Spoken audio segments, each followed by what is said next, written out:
Sahabat Rema yang terkasih, salam jumpa kembali dalam Rema edisi hari Jumat 14 Agustus 2026 yang merupakan peringatan wajib Santo Maximilianus Maria Kolbe.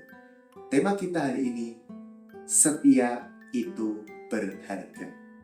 Bacaan Injil diambil dari Injil Matius bab 19 ayat 3 sampai ayat 12, di mana Yesus membahas dua jalan panggilan hidup, yakni jalan hidup pernikahan dan jalan hidup lajang demi kerajaan surga. Mari kita bahas yang pertama.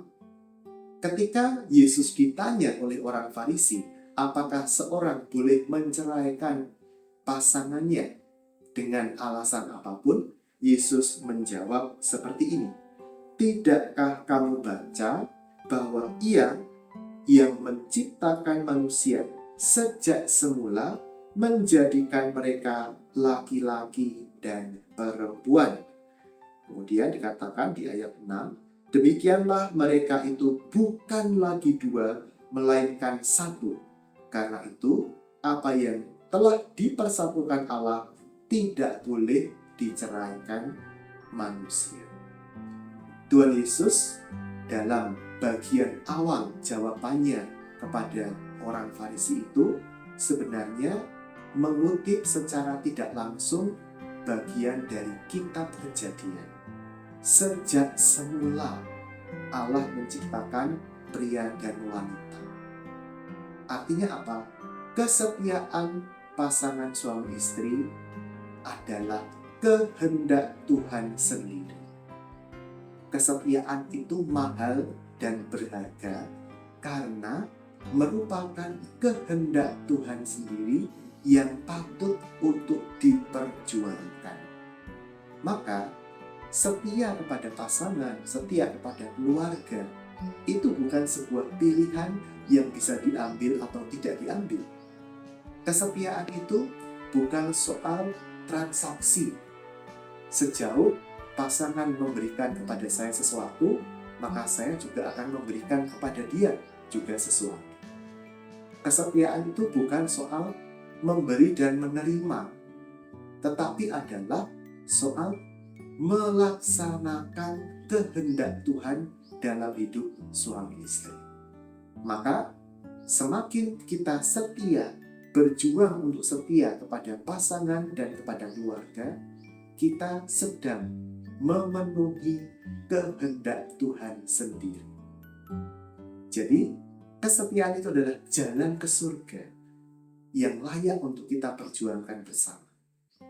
Sesuatu yang mahal biasanya banyak halangannya, layak untuk diperjuangkan. Tantangannya ada banyak, tetapi kalau kita jalani dengan sukacita, dengan pengorbanan, tentu akan mengantar kita kepada surga. Kemudian panggilan hidup yang kedua, panggilan hidup lajang. Panggilan secara khusus lajang abadi bagi kerajaan surga.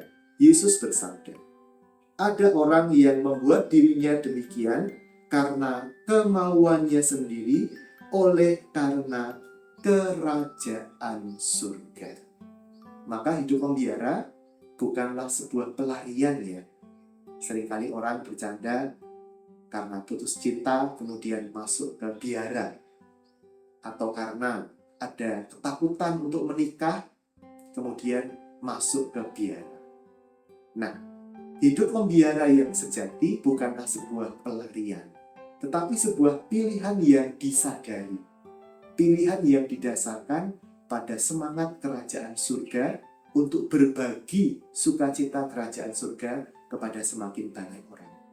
Maka untuk teman-teman muda dan adik-adik, mari kita bekerja di ladang Tuhan dengan juga membaktikan diri sebagai imam, biarawan, biarawati, sebagai frater, bruder, dan suster. Mari kita saling menjaga dalam panggilan kita. Mari kita saling mendukung dan mendoakan agar kita setia pada panggilan hidup kita masing-masing. Keluarga Kudus senantiasa mendoakan kita dan Allah Tritunggal memberkati kita dalam nama Bapa dan Putra, dan Roh Kudus. Amin.